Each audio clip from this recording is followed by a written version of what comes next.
तहरीक लबैक पाकिस्तान वकील नज़ीर हुसैन सुमरो उम्मीदवार सूबाई असेंबली PS4 कश्मीर अवामी न्यूज़ सां ॻाल्हि ॿोल कंदे बिल्कुल इन टाइम असीं मौजूद आहियूं PS4 ते उम्मीदवार नज़ीर अहमद सुमरो साहब जेको TLP जो फार्म सां सियासत विढ़ियो आहे। अचो त उन सां ॻाल्हि ॿोल था कयूं, उनजी छा चवणु आहे। अदा मां PS4 ते कैंडिडेट आहियां TLP जे तरफ़ां। मुंहिंजो फार्म बि बहाल थी वियो आहे, वर्क बि शुरू थी वियो आहे। इलेक्शन इंशाअल्लाह कॉन्टेस्ट थिए थी और इंशाअल्लाह कॉन्टेस्ट कंदासीं।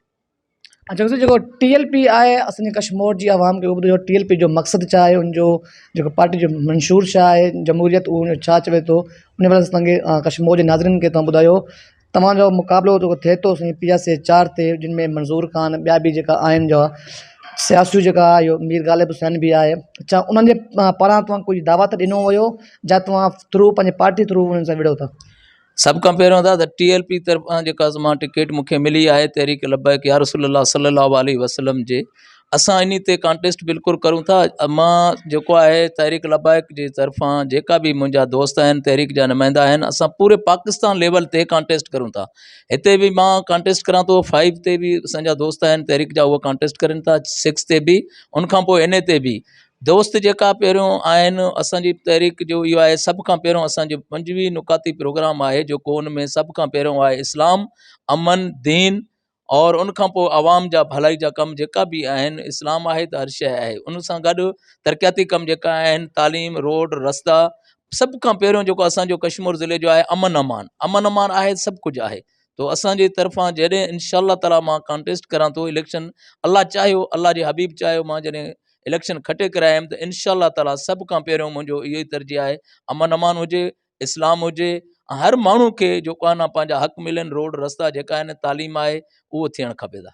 असीं त ॾिसो था जीअं तव्हां आज़ाद उम्मीदवार बि आहिनि, PS4 ते विढ़नि था, जा पीपल्स पार्टी जे हाजी रोफ़ खोसो साहब बि आहे, जितां मीर ग़ालिब हुसैन बि आहे। तव्हां छा उन्हनि जी तरफ़ूं तव्हांखे कुझु ॻाल्हियुनि में आंदो वियो, या उहो जो तव्हां सां कोई डिबेंड उन्हनि जो कयो वियो?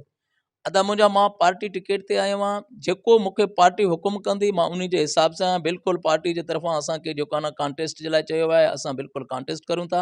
ॿिया जेका उम्मीदवार आहिनि, जीअं मीर ग़ालिब ख़ान ढुमकी आहे, तव्हां चओ था, हाजी अब्दुर्रऊफ़ खोसो साहब आहे, पंहिंजो मंज़ूर अहमद खोसो साहब आहे। मुंहिंजो फ़िलहाल कंहिं सां बि डीलिंग नथी हले, असां पंहिंजे पार्टी जे मंशूर खे हलाए करे असां कॉन्टेस्ट करणु चाहियूं था ऐं बिल्कुलु कॉन्टेस्ट कंदासीं। असीं जमहूरियत जेको 5 साल गुज़रिया, जेको हुकूमत में पीपल्स पार्टी कश्मीर में हुई, ऐं हुननि जो जेको स्कूल आहिनि, रोड रस्ता आहिनि, त हुननि जे उहो बणिया बि न आहिनि। जो त ॾिसो पिया बदअमनी बि कश्मीर ज़िले में अरूज चढ़ा आहे, त उन वारे छा चओ था?